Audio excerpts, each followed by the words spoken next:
try to make me feel embarrassed. Their attempts have been in vain, but they tell me I'm the one with problems. They're the ones who are insane, so for those who want but won't admit it, you shouldn't feel like that, cause you could be 20% cooler and 10 seconds slower. Shout it out. I'm proud to be a brony. Yeah, yeah. I'm proud to be a brony. Hello mayors and gentle colts, my fellow bronies. Welcome to I'm Brony and I'm Proud. I've got Harry Meskell with me. Hello Harry. Hello there. How you doing, man? I'm doing pretty good. And for what I understand, that you're leading up the Tasmanian contingent of bronies. I'm kind of in the Tassie group and I try to organise meets when I can. Oh, fantastic. It's actually cool because I was born in Hobart, actually, so we've got a bit in common. Yeah, I lived there for about 12 years, actually, and then before moving to Melbourne. Now I'm here in Brisbane, so, you know, I'm crossing the states. So, how did you become a brony? Well, it's a pretty long story, actually. Basically, early Season 2, I think. When I started watching it, it was like December, whenever Season 2 was airing, 2011, I think. A friend of mine, I heard that she had started watching the show, and she lived in a different city, so I'd never met her. I just kind of talked to her over Skype a couple of times. And I heard that she'd started watching the cartoon My Little Pony. This is a kids show aimed at kids, you know, 8, 9. Why is she watching a kid's show about brightly coloured horses? Pretty much said, what's going on? Why are you watching a show about ponies? I don't get it. And she said, well, you know, it's really funny. It's like a good show and I'm really enjoying it. A couple of months later, probably November 2011-ish, a mutual friend, I heard that he had started watching the show as well. This is a bit weirder. He's a guy and he's 16 and he's now watching a show about little ponies. What's going on with this? And I pretty much sent him the message that said, what's wrong with you? And then we started a big conversation and he tried to explain to me what was good about the show and what was good about the community, although he was more into the show than the community at that point. And I just wasn't having any of it. Kind of refused to admit that it might be a good show. And that was it for a while. I just decided, all right, you can watch this. I don't care. I'm not going to stop being friends with you or whatever, but I absolutely refused to give this show a shot. The Christmas holidays, I was off from school. I wasn't really doing anything. And one day I was just hanging out in my room on my computer and I was really, really bored. And my mind drifted back to that conversation about My Little Pony, and I thought, I'm not doing anything else. I guess this isn't wasting my time because there's no activity I'm doing to be wasted. I'm gonna go and look up an episode of My Little Pony and give it a shot. And the first couple of times I tried to find the episode, I found like a Colts version where basically the pitch of all of the audio had been lowered so they sounded like dudes. Like 5 minutes of it. Saw another link, clicked on that for whatever reason, I don't remember why, and it was the regular audio, and I ended up watching the whole first episode. And because if you're a brony, you'll know it's a two-parter, I thought, well, I can't really judge it properly after just watching half of this first story arc. So I watched the second episode. From then, I basically just watched up to current within a week. Nice work. Oh, that's awesome, man. That's awesome. Your relatively initial exposure was to a fan-made video. Yeah. Before the pitch levels dropped, and you still went for it. That's fantastic, man. I don't really remember the time frame. I know that I watched, I think, the first season, and then I went on a camping trip for like a week. And because I was really getting into the show at that point, like pretty much went into withdrawal, and I really wanted to watch all of the episodes up to current after that. And so the day or two after I got back, I watched the half of Season 2 that was out.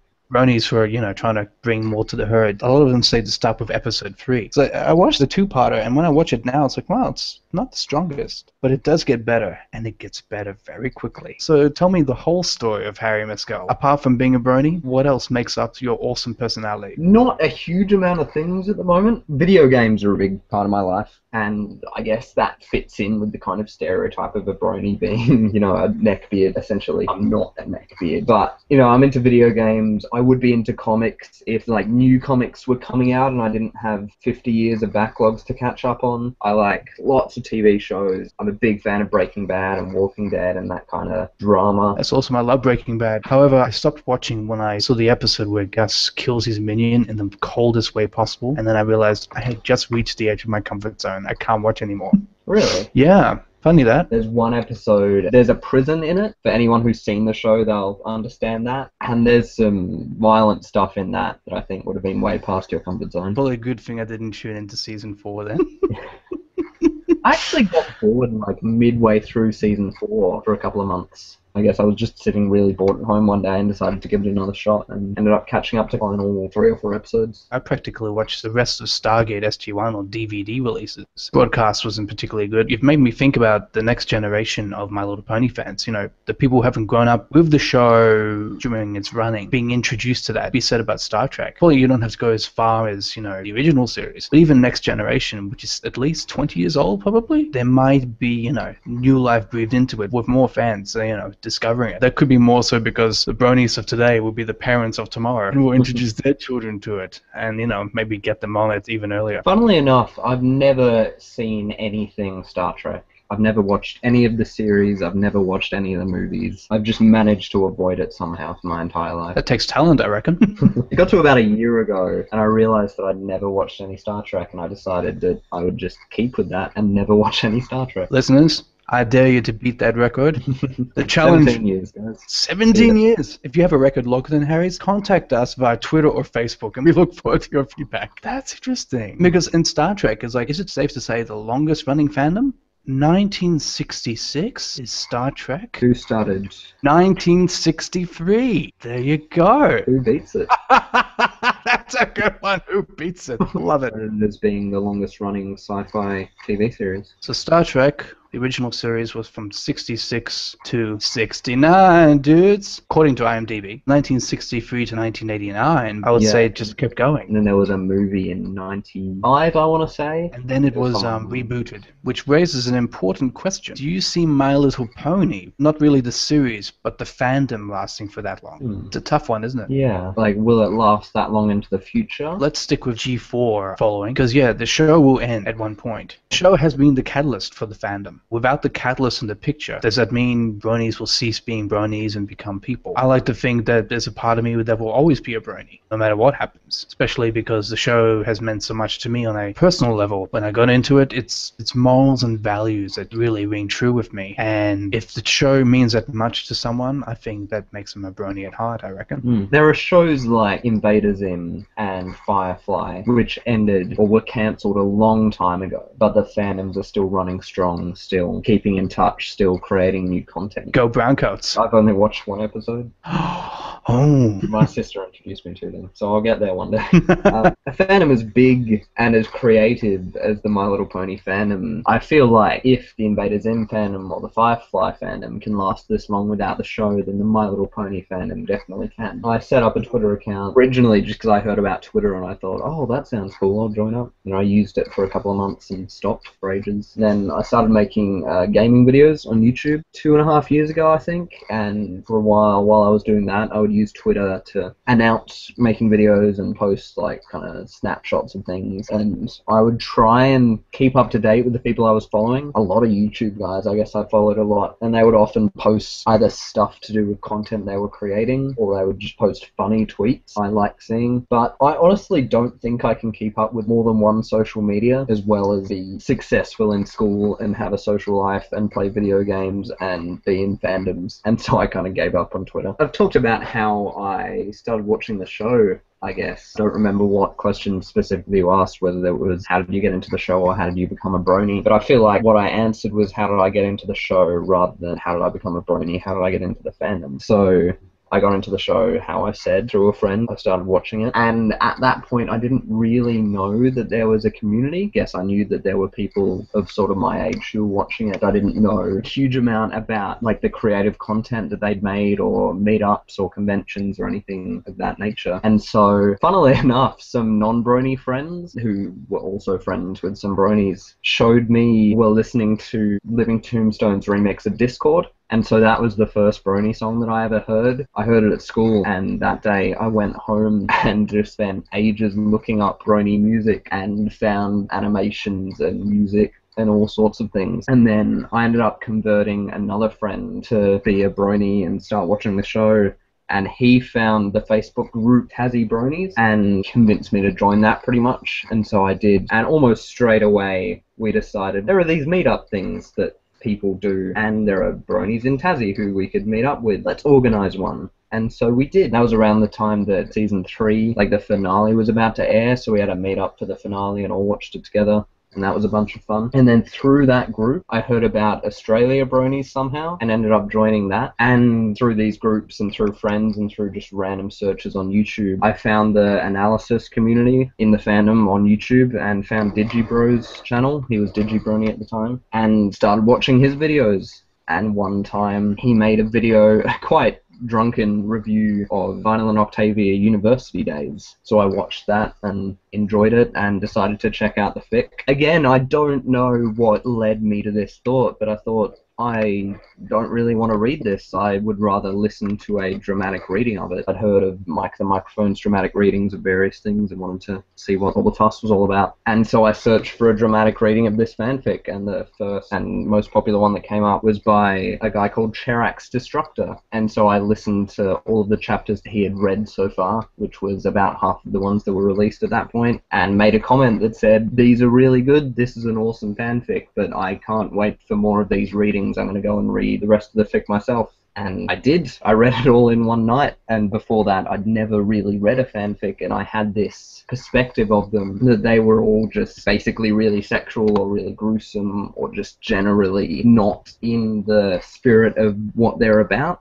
necessarily, and not worth reading. But this is the first quote-unquote good fanfic that I read, and so it kind of led me into that side of the fandom a bit. And so through Cherax Destructor's channel, I found that he also made music, and that was the main prerogative, I suppose. I don't think that's the right word, but I started listening to his music. I listened to more of his dramatic readings as they came out, and I ended up commenting on more of his videos, and I found his Facebook page and interacted with him through there. And then eventually, somehow, I just became friends with him, and we started chatting on Facebook and talking about ponies and other interests and stuff. And eventually we were talking about, I think, like Australian Brony Facebook groups, and he lives in Sydney, and he told me about Bronies of New South Wales and said, yeah, this is the only one I'm really a part of because I don't need to be in any others, but it's a really cool group and you should totally join it. And I basically said, well, I'm in Tasmania, so I've got nothing to do with New South Wales in any way, so I don't think I should join it. And then over 2 or 3 weeks, he eventually convinced me to join the group, and I did. And I ended up making friends with everyone in there and joining some of the subdivisions and the Skype group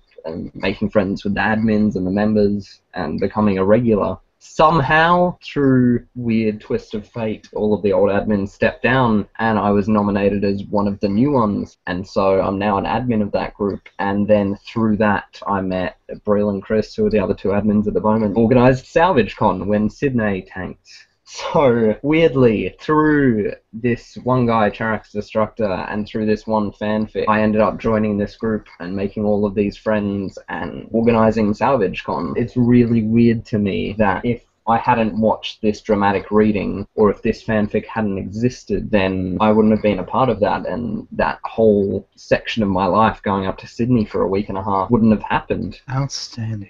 I may have rambled on quite a bit there. No, not rambling at all. To the point, absolutely. I felt like I was on that journey with you. Wow, that's amazing stuff. So talk to me more about SalvageCon. 9 days, I believe, before Sydney was supposed to be on, it got cancelled, and everyone was devastated of it. As an admin of Bronies of New South Wales, there was a lot of angry people and upset people there that all of us admins had to watch and moderate, and we essentially decided, the 3 of us, that we would like to have just a Bronies of New South Wales meetup to kind of fill in that gap of the weekend for everyone who's going to be in Sydney who can't go to a convention anymore because there is no convention. And that included me, actually, because as I've said, I'm from Tasmania. I was flying up to Sydney for a week and a half, and so without anything on that weekend, I would have just been sitting around. Paul Hoxenar contacted me. You've had him on the show before. Right, episode 1. And he basically said that he'd caught wind of the fact that we were going to have a Bronies of New South Wales meetup, and he said to me, if there's anything he can do to help us out financially or just help organising stuff, then he would be happy to. And so I put him into contact with Brilliant, and they got to talking, and they organised very many things. And in a day, we had a team of 7-8 people, I think, and we had a big, 5-hour Skype call, and basically decided that we were going to run a one-day convention called SalvageCon. That was a long night, so it's all kind of a blur. We decided on the name, we decided on the date, all found a venue, and we just started rapidly contacting people and figuring out events and security and all that kind of convention-y jazz. And so I personally, my main job was the auction at the end of the day, and then I also helped out with the musicians who played and a couple of the panels, well, all of the panels I guess except art and Bonafide. And I actually emceed the writers panel just because I wanted to be on a panel, and so I kind of stuck myself as MC on that, and I've done some writing in the past. And yeah, we spent a week contacting vendors, trying to get them to come along, contacting people to be on panels. I feel like we had like 5 panels in the end, 4 or 5, which was incredible. Contacting musicians, trying to get equipment, trying to organize in the venue where things would be and how everything would be set up. And it ended up being a 300-person one-day convention. And we ended up having all of those panels and getting Ashley Ball to come along and do signings and photos. And it was incredible. I have to ask, Ashley, she was scheduled to Sydney. How were you guys able to reach out to her? Basically, we caught wind of the fact that she was going to be in Sydney still because her flights had already been booked. And she had a personal reason for coming down to Australia because her sister lives here. I won't go into any more details, but we just reached out to her through her agent, I suppose, and said, you're going to be here anyway. You were going to come to Sydney. Do you want to come and be there for a few hours and sign things and take photos? And she said, yes. Oh my goodness, it just shows me that it's a great example of the actors, embracing the fandom. Who would have thought, people like us would get into the show so much, but there you go. And then it's much more than that, of course. And then, there's this community, this notion of community, and, it's amazing how the growing number of people with the same interests, continually new people being exposed to the show. You get a hint, and then, time passes, and 6 months later you come back to it, and it's like, oh yeah, wow. And then, it keeps growing from there. And then eventually you engage with the social media, with all the content and share it and becoming a part of it. That would have to be, a step towards being a brony other than just watching the show. Would you say that? Definitely. Because just as, in fact, I know, well, I don't know personally, but I know of a couple of YouTubers who have said that they watch the show, but they wouldn't consider themselves as being a brony. I think mostly because of the fact that they don't interact with the community, they don't view the creative content, they don't really talk to other bronies. There's part of being a brony and just watching the show and getting the messages and applying them to life. But then the bigger part of being a brony that most people would consider the defining factor is being in this community and interacting with other bronies and making or consuming the content. So it's initial adoption of the show. When we say adoption, it's the values, it's the morals, and the magic of friendship. The next step is engagement. Engaging with the like-minded people who are bronies, and then becoming a brony, or probably a more real brony through that engagement. With the openness of you watching the show and considering yourself as being a brony, there are a few different steps as well. Because for me personally, and I've heard similar things from other people, when I first started watching, as you can imagine, was embarrassed by the fact that I was watching what was, in my opinion, a little girl show. And then over time, I was open about it on the internet by joining these groups and talking on forums and things. I was open about it with my friends at school because they're my age, they're relatively open-minded, and they're my friends already, so they didn't really care. And then the final step for me personally, because I have such a strong connection with my family and I care what they think about me, the final step for me was not hiding it from them. Because for ages I would just watch the show in my room,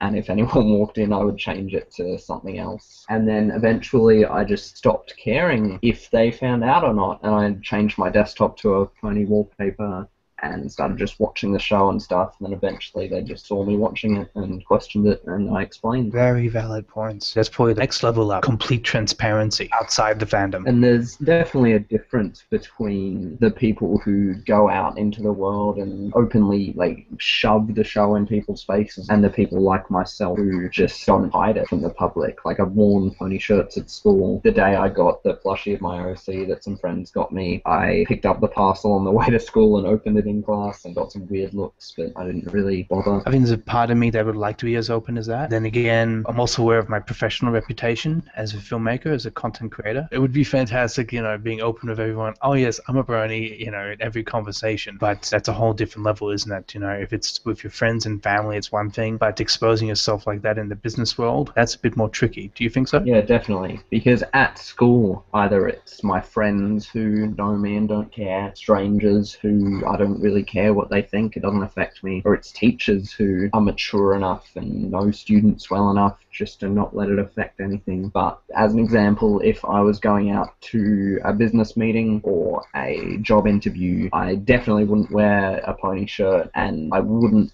bring it up as much as possible. Obviously, if they questioned the show to me, if the meeting was about cartoons or something, then I would not lie about it. But I would definitely be more cautious about what I reveal around career-focused sections of my life. It actually makes me feel a lot better because I'm trying to, I'd be a bit more careful about my representation on Facebook. And I know I've got my LinkedIn, but sometimes, people might not go to LinkedIn first. They might actually go to my Facebook profile. If it's flooded with ponies, there might be some issues, especially in an industry which is highly image driven. I guess in one way you can be as open as you want to be. I think I've learned from a previous episode, everyone's got their line. Maybe it's a matter of individual, you consider yourself at this point a brony. Maybe it's as simple as that, or maybe it's not. I'm sort of imagining a letter T where adoption is at the bottom and we've got engagement on top of that. On one side it's like, I'm a brony, get used to it, join the herd. And the other side is, I am the creator kind of thing. And even in bronies, the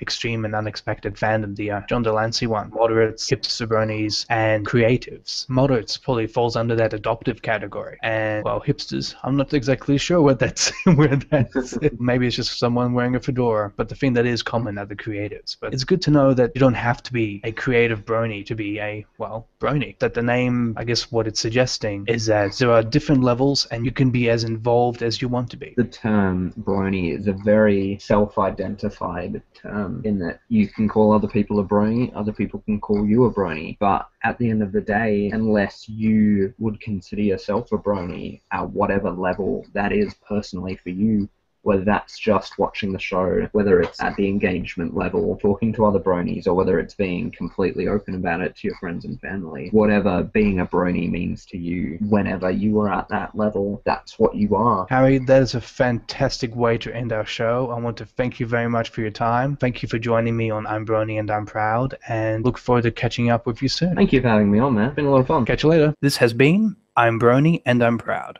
Lucky Knight speaking. Thanks for listening. Remember to like us on Facebook and follow us on Twitter at IBAIPshow. Proud to be a brony. Intro and outro by Black Griffin. My Little Pony, friendship is magic. My little pony. I used to wonder what friendship could be. My little